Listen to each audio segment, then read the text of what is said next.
Le concept de Smart City évolue désormais pour laisser place à celui de territoire intelligent, durable et citoyen.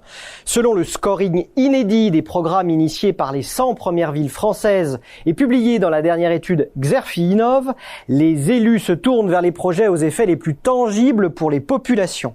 Ils privilégient des solutions innovantes pour améliorer par petites touches les services publics du quotidien au détriment des méga-projets tout connectés.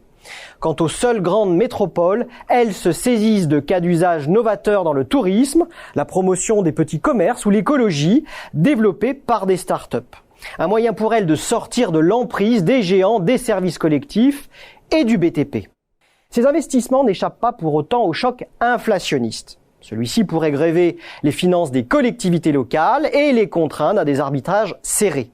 En conséquence, de nombreux projets risquent, sinon d'être repoussés ou annulés, du moins recentrés sur les solutions IoT qui promettent in fine de substantielles économies d'énergie.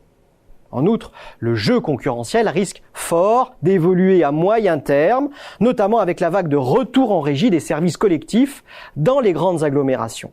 Une vague qui pourrait réduire le potentiel de développement des géants de l'environnement dans la Smart City. Dans ces conditions, quelles sont les réelles perspectives du marché d'ici 2025 ? Quels acteurs sont les mieux à même d'accompagner les collectivités pour concevoir des solutions adaptées à leurs besoins ?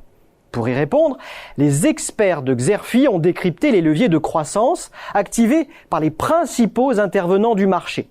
Citons entre autres la création d'offres clés en main dans le cadre de consortiums comprenant grands groupes et start-up comme l'offre d'EDF et Eiffage, pour le contrat de délégation de l'éclairage public à Paris. Deuxième axe, le renouvellement de l'offre grâce à l'open innovation et l'intrapreneuriat, à l'image de l'incubateur de Vinci et de la start-up interne d'EDF, Urbanomy.